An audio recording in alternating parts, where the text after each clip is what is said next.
আপনাদেরকে আমরা সাজেস্ট করব যে আমাদের এখানে যে ফুড, এখানে কোয়ালিটিতে আমরা কোনো ছাড় দেই না, এখানে কোনো কম্প্রোমাইজ করি না। নিশ্চয়ই আসবেন, এখানে কোয়ালিটি কিন্তু খুবই ভালো। রমজান মাস এলেই পুরান ঢাকার বংশাল এলাকায় জমে ওঠে বাবুর্চিদের বিশেষ ইফতারের বাজার। প্রতিদিন দুপুরের পর থেকে শুরু হয় বিশাল আয়োজন। বড় বড় ডেকে রান্না করা হয় গরু ও খাসির হালিম, নেহারি, বিফ কোরমা, তেহারি, মুরগির রোস্ট ও বিভিন্ন ধরনের কাবাব। প্রায় মোরগ পোলাও থেকে শুরু করে মুরগির রোস্ট, কাবাব, কোপ্তা সব ধরনের বাবুর্চিটা পাওয়া যায় এবং সব ধরনের বাবুর্চিটা টেস্ট করার একটা সুযোগ, এটাই হচ্ছে এখানকার বিশেষত্ব। বংশাল এলাকার এই বাজারে ইফতারি প্রস্তুত করেন মূলত বড় দাওয়াত ও মাহফিলের অভিজ্ঞ বাবুর্চিরা।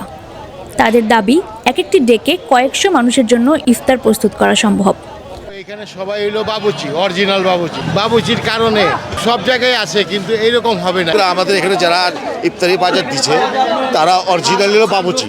বাবুর্চিরাই এই প্যাকেজটা তৈরি করছে, এটা বিগত 15 বছর যাবত। ফলে মসজিদ, মাদ্রাসা, সামাজিক সংগঠন ও মহল্লা ভিত্তিক ইফতার আয়োজনের জন্য এখান থেকে পাইকারি আকারে খাবার সংগ্রহ করা হয়। বিকেলের সময় বাড়ার সাথে সাথে বাজারে বাড়ে ক্রেতাদের ভিড়।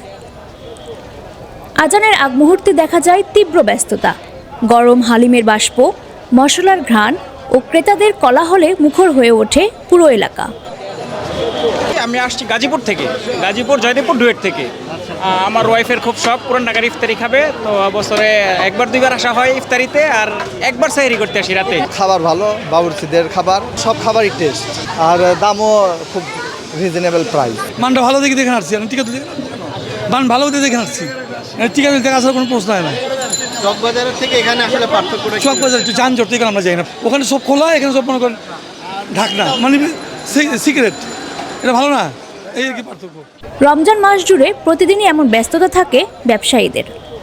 গত 16 বছরে যে একটা লোকজন যে আওয়া যাওয়া, তার মনে করেন যে কমসে কম 4 গুণ বাড়তি। হ্যাঁ, কালকে যে এখানে আসলো পুরো 16 বছরের আগের থেকে করতে এই পর্যন্ত যাইছে, এইরকম মানুষ হয় না। পুরান ঢাকার ঐতিহ্য ও স্বাদের জন্য বংশালের এই বাবুর্চিদের তৈরিকৃত ইফতার বাজার দীর্ঘদিন ধরে বিশেষ পরিচিতি ধরে রেখেছে। দৈনিক করতোয়া, ঢাকা।